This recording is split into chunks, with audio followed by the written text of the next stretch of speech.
ওগুলো তুমি হাতে করে বয় নিয়ে এসেছো। ছি ছি ছি, এ লজ্জা আমি রাখবো কোথায়? না বাবা, এতে লজ্জার কি আছে? তোমার জুতো জোড়াটা ছিঁড়ে গেছে তাই। তাতে কি হয়েছে? এই যে তোমার পায়ে জুতো নেই, তাহলে আমি রিক্সাওয়ালা মানুষ, আমার ওসব না হলেও চলবে, কিন্তু তুমি কলেজে পড়ছো। তবে আর কি, সবার মাথা কিনে নিয়েছি, আর উপযুক্ত ছেলে হয়ে বাবাকে দিয়ে জুতো বোয়াছি। তাতে কি হয়েছে? ছেলের সুবিধা অসুবিধা বাবা ছাড়া কে বেশি বুঝবে বলো? তাই যদি হয় তাহলে রনি তার রচনার বেলা এটা করো না কেন? তারা কি তোমার ছেলে মেয়ে নয়? কেন যে এটা করি না তা তোমায় বলে বুঝাতে পারবো না বাবা। নতুন করে আবার কি বুঝাবে তুমি? চোখের সামনে তো সব দেখতে পাচ্ছি। আমার জন্য ওদের চেয়ে ভালো পোশাক, ভালো খাবার, ওরা কলেজে যাবে হেঁটে, আর আমি আমার রিক্সায় চড়ে, এই তো তাতে কি হয়েছে? তুমি কত ভালো ছাত্র আর ওরা। তোমার জন্য আজ ওদের পড়াশোনা গোল্লায় গেছে বাবা। তুমি যদি এক ছেলেকে বেশি স্নেহ মমতা না দিতে, তাহলে ওদের পড়াশোনা তোমার সঙ্গে পাল্লা দিতে পারতো না বাবা। কারণ এই যে ঈশ্বরের লিখন, এ মনটাকে বলো। তার মানে সব কথার মানে বোঝার মতো বয়স এক্ষুনি তোমার হয়নি বাবা। শুধু একটা এই কথা জেনে রাখো, আমার হয়তো একদিন অন্যায় ছিল, কিন্তু আজ যা করছি তার মধ্যে একটুকু অন্যায় নেই। তোমার কথার মাথা মুন্ডু আমি কিছুই বুঝতে পারছি না। তুমি আজ যা করছো সেই মহাপাপের প্রায়শ্চিত্ত। এ হতে পারে না। আমার বাবা কোনোদিন কোনো অন্যায়, কোনো পাপ করতে পারে না। কিন্তু আমি বলছি মানে মানুষের জীবনে জোয়ার ভাটায় কখন যে কি ঘটে তা কেউ বলতে পারবে না। আরে তুই মদ খেয়েছি? ছি ছি ছি ছি, এই অবস্থায় বাড়িতে ফিরতে তোর লজ্জা করলো না? লজ্জা করবে কেন? পেপার পড়নি, আমাদের সরকার এখন ঢালাও মদের দোকানে লাইসেন্স। আর আমরা যদি মদ না খাই তাহলে সরকারের মহৎ উদ্দেশ্য যে ব্যর্থ হয়ে বাবা, রনিত এই বয়সে মদ খেয়ে বাড়ি ফিরে মাতলামো করছে, এসব দেখো তুমি কিছু বলবে না? বড় কিছু লাভ হবে না স্বাধীন, কারণ চোরা নাই শুনে ধর্মের কাহিনী। You are right, my dear brother. মদ শতকরা 102 জন খায়, তাহলে আমি খেলে মাত্র হবে কেন? আরে তুই কিন্তু সীমা ছাড়িয়ে যাচ্ছিস, মনে রাখিস। বাবা তোকে কিছু না বললে আমি তোকে রানীর ছোট বৃন্দাবন দেখিয়ে দেব। এই তো ওকে ব্রাদার, তোমার হাতে মার খাওয়া তো আমার ভাগ্যের দরকার, কারণ তুমি হচ্ছো এই যুগের বিবেকানন্দ। তাই তোমার হাতের রানী। রনিত, ও রোগবাজি ভাষা বন্ধ কর। মনে রাখিস এটা ভদ্রলোকের বাড়ি। এ মুখে আমি গুলু পেটে দিলাম। আচ্ছা রনিত, আমরা 3 ভাই বোন একসঙ্গে পড়াশোনা করি। হ্যাঁ করি, কিন্তু আর করবো না, কারণ বর্তমান যুগের লেখাপড়ার কোনো মূল্যই নেই। এ মূল্য নেই, শেখার মতো শিখতে পারলে একটা সরকারি চাকরি পাবো, এই তো। কিন্তু ব্রাদার, ওটাই তো অধপতনের প্রথম ধাপ। তার মানে এটা আমাকে জিজ্ঞাসা না করে এই বর্তমান শিক্ষিত সমাজকে জিজ্ঞাসা করো, উত্তর পেয়ে যাবে। লেখাপড়া যে তোর মতো ছেলের জন্য নয়, এটাই তো শেষ কথা। অত বাহানা করতে হবে কেন? বাহানা নয় বাবা, বাহানা নয়, এটাই সত্য। এই সরকারি চাকরি পাওয়া মানে পুরো মা বাবার ভাগ্যে তার অন্য আর জুটলো না। কারণ তখন যে সম্ভ্রান্ত ধনী পরিবার বিয়ে করবে, শিক্ষিত আদরের দুলালি বউকে নিয়ে অন্যত্র বাড়ি করে ছোট সুখের পরিবার করে তোলার চিন্তা করবে। অবিবাহিত ছোট বোনের কিভাবে বিয়ে হবে সে চিন্তা তার মাথা থেকে কর্পূরের মতো উড়ে যাবে। সবার আগে ভুলে যাওয়ার চেষ্টা করবে যে কাদের ত্যাগ তিথি খাইছে চাকরিটা পেয়েছে। বলতে চাস? আমি কিছু বলছি না দাদা, বলছে এই গ্রামের চিত্র, আর বলছে আজকের এই শিক্ষিত সমাজ, আর বলছে এই সমাজের বেদনা হতো হাজার হাজার বাবা মায়ের চোখের জল। সেই চোখের জল মুছিয়ে দিয়ে আমি তোকে প্রমাণ করে দেব রনিত, যে সব শিক্ষিত ছেলেই বেঈমান বিশ্বাসঘাতক নয়। শিক্ষা জাতির মেরুদণ্ড, শিক্ষা মানুষকে মহান করার একমাত্র পথ। এককালে ছিল, কিন্তু আজ আর নেই। এই বর্তমান সমাজ সংসারে রাজনীতির ঘৃণা মতে পড়ে রসাতলে। না, এই ভারতবর্ষের বুকে একদা জন্মেছিল ঈশ্বরচন্দ্র বিদ্যাসাগর, রাজা রামমোহন রায়, স্বামী বিবেকানন্দ, আর এই বর্তমানেও জন্মেছেন অমর্ত্য সেনের মতো মানুষ। তোদের শিক্ষার লড়াইকে আবার বন্ধ করো। আমি একজন রিক্সাওয়ালা মানুষ হয়ে তোদের ওই জ্ঞান করবো কাজ করে আমার কোনো কাজ নেই। আছে বাবা আছে, কারণ রিক্সাওয়ালা হয়ে তুমি জন্মগ্রহণ করনি, কিন্তু ওই রিক্সা টেনে তুমি আমাকে যে শিক্ষা দিয়েছো, সেই শিক্ষার জন্য তোমার হাত থেকে রিক্সা টেনে আমি রনিতকে বুঝিয়ে দেবো যে শিক্ষা কেবল আত্মসুখের জন্য নয়, শিক্ষা সমাজ সংসার যেন সারা দেশের মঙ্গলের চাবিকাঠি। এরপরও কি তুই ভালোভাবে লেখাপড়া করবি না? ভালোভাবে বাঁচার চেষ্টা করবি না? ভালোভাবে বাঁচার মোহ আমার শেষ হয়ে গেছে বাবা। শুধু তোমার আর দাদার কথা শুনে একবার মনে হয় আমি ভালোভাবে বাঁচবো, আমি ভালো হবার চেষ্টা করবো, কিন্তু কিন্তু কিন্তু কি? দুরন্ত কামনা বাসনার কালো হাত থেকে যেন আমার টেনে নিয়ে গিয়ে আমের অন্ধকূপে নিক্ষেপ করতে চাই। রনি! হাজার চেষ্টা করবো আমি তার হাত থেকে মুক্তি পাই না বাবা। তাই ইচ্ছা থাকলো আমি কোনোদিনও ভালো হতে পারবো না বাবা, আমি কোনোদিনও ভালো হতে পারবো না। চুপ কর রনি, চুপ কর। ওরে, তোর বুকের ব্যথা আর কেউ না বুঝলো, আমি বুঝি বাবা, আমি বুঝি। বাবা আর ওই তোর এই অধঃপতনের জন্য আমি দায়ী, আমি। বাবা কি বলছো তুমি? আমি তো কিছুই বুঝতে পারছি না বাবা। এই যে আর কিছু বুঝতে চাস না বাবা, শুধু একটাই কথা জেনে রাখ, পাপ আর পারা কেউ কোনোদিন হজম করতে পারেনি। তাই এই সংসারে যা কিছু অঘটন ঘটবে তা সবই আমার পাপের ফসল, পাপের ফসল। কি এমন অন্যায় কাজ করেছে বাবা, যার জন্য বাবার এই আত্মগ্লানি?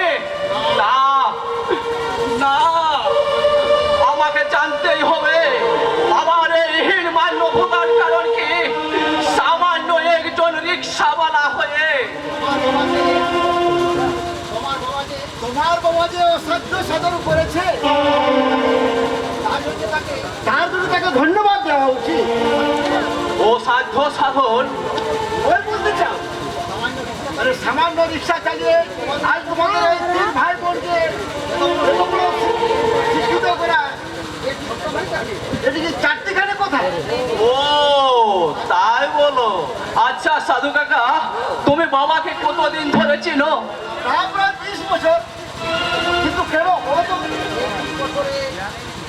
এই 20 বছর ধরে বাবাকে কোনো ভয়ানক অন্যায় কাজ করতে দেখেছো?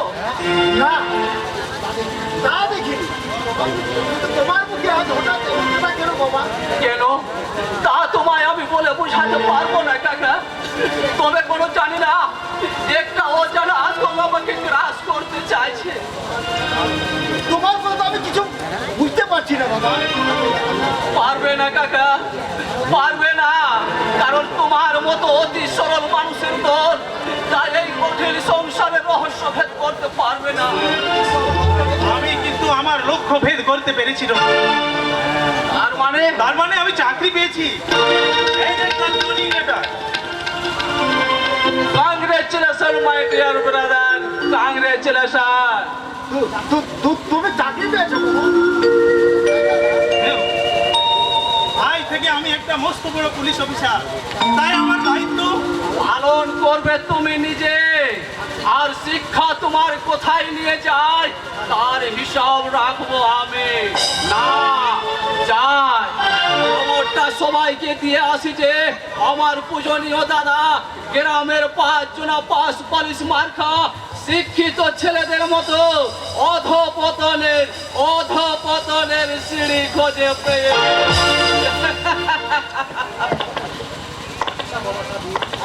আচ্ছা বাবা স্বাধীন, তোমার ওই চাকরিতে শৈতান সাহিত্য করা যাবে তো?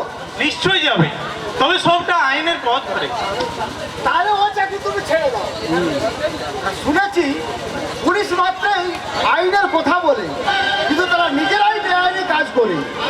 আর যাই করো, আমি কিন্তু করবো না, এ বিষয়ে তুমি নিশ্চিন্ত থাকতে পারো। কিন্তু এ কথা বলছো কেন? কোন শয়তান আমাকে সাহিত্য করতে হবে? তারা তোমার বা আমার কি ক্ষতি করেছে? তোমার কি কিছু মনে পড়ে না খোকা বাবু? খোকা বাবু? কি খোকা বাবু? আমি কেন? আমি খোকা বাবু হতে যাবো কেন? আর তুমি বা আমাকে খোকা বাবু বলে ডাকছোই বা কেন? আমি জানি না খোকা বাবু, আমি কিচ্ছু জানি না, কিচ্ছু না।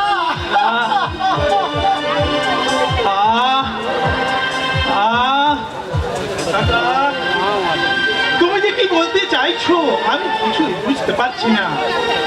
সত্যি করে বলো, তোমার কথাগুলোর আসল রহস্য কি? আমাকে বলতে হবে না, একদিন তুমি নিজেই সব রহস্য ভেদ করে তুমি আমার খোকা বাবুটাকে সারা দিয়ে আমার বুকে ঝাঁপিয়ে পড়বে। সেদিন কবে আসবে আমি জানি না খোকা বাবু, আমি জানি না। কাকা, আর দেখো বাবা, ভাগ্যের নিষ্ঠুর পরিহাসে আমাকে একটু সুখ পেতে দিল না, তাই তো এই বৃদ্ধ বয়সে এই মরিচকার পিছনে ঘুরে বেড়াচ্ছি। জানি না মৃত্যুর আগের দিন পর্যন্ত তোমার সেই মুহূর্তের আমি খুঁজে পাবো কিনা, খুঁজে কিনা। সাধু কাকা, এ কি আমার মনের মধ্যে ঝড় তুলে দিয়ে গেল? আমি কে? আমি কি? আমি কেন? কেন সাধু কাকা আমাকে খোকা বাবু বলে ডাকলো? কেন কেন কেন? এই যে খোকা বাবু, আরে, এই বয়স কি তুমি মায়ের কোলে শুয়ে মাম খাবে নাকি? কি রচনা তুই? হ্যাঁ, আমি দেখতে এলাম সাধু কাকার খোকা বাবু চাকরি পেয়ে খুশির জোরে ভেসে কোন ঘাটে নৌকো বাঁধলো। তার মানে জলের মতো সোজা। মজা করার ভাষা এটা নয় রচনা, তোর মুখের ভাষাটা একটু সংযত কর। কেন কেন অসংযতে কি দেখলে মশাই? কি নাই দেখলাম তাই বল। দাদার সঙ্গে কেউ এভাবে মজা করে কথা বলে? আরে দাদার সঙ্গে না বললেও আর মনের মানুষের সঙ্গে তো বলে নিশ্চয়ই। আমি সেই তোর মনের মানুষ নয় রচনা। তাহলে ওই তাল গাছটা ধন্য পুরুষ তুমি। হাজার দিন আকার ইঙ্গিতে তোমাকে বলে বোঝাতে পারলাম না যে আমি তোমাকে ভালোবাসি ভালোবাসি ভালোবাসি। রচনা, তুই কি পাগল হয়ে গেছিস? মনে রাখিস আমরা ভাই বোন। আরে আবার তুমি ভুল করছো স্বাধীনদা। আরে আমরা একসঙ্গে বড় হয়েছে ঠিকই, কিন্তু এক মায়ের পেটে ভাই বোন নয়। তার মানে? আরে বুদ্ধ পুলিশ অফিসার, বাবা তোমাকে মানুষ করেছেন, আমি তোমাকে ভালোবেসেছি, ব্যাস লেটা চুকে গেল। চুপ কর রচনা, সত্যি করে বল, এসব তুই কি করে জানলি? সে কথা তো তোমার জানার দরকার নেই, তুমি শুধু এইটুকু জানলেই হবে যে আমি তোমাকে প্রাণের চেয়েও বেশি ভালোবাসি। তোর কথা যদি সত্যি হয় তাহলে আমার প্রকৃত পরিচয়টা কি? আমি কে? তুমি আমার ধ্যানের দেবতা, আমার প্রেমের পূজারী, আমার প্রেমের স্বপ্নের একমাত্র রাজকুমার। এ হই না, হতে পারে না। আমাকে জানতেই হবে আমার প্রকৃত পরিচয় কি। আর যদি সত্যি হয় তাহলে আমার প্রকৃত পরিচয়টা কি? আমি কে? তুমি তা তো আমি জানি না, আমি শুধু জানি আমি তোমার কাছে রাখবো আজ মনের রাজা, প্রিয় তোমার কাজল আঁকবো।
আবৃত্তি, কোনো গান, কোনো আনন্দ নয়, জানিয়ে কল্পনা রঙিন ফানুস উড়াতে আমি চাই না। আমি চাই বাস্তবের মুখামুখি দাঁড়িয়ে প্রকৃত সত্য উদ্ঘাটন করতে। আর তা না যতদিন পারছি ততদিন আমার খেয়ে ঘুমিয়ে কিছুতেই শান্তি নেই, কিছুতেই শান্তি নেই। স্বাধীনতা, তোমার খেয়ে ঘুমি শান্তি তখনই আসবে মিস্টার পুলিশ অফিসার, যখন তুমি আমাকে একেবারে বুকের মধ্যে জড়িয়ে ধরে আমাকে আদর করতে করতে বলবে, রচনা আমি তোকে খুব খুব ভালোবাসি, আর আমিও তোমার বুকে মাথা রেখে আমি বলবো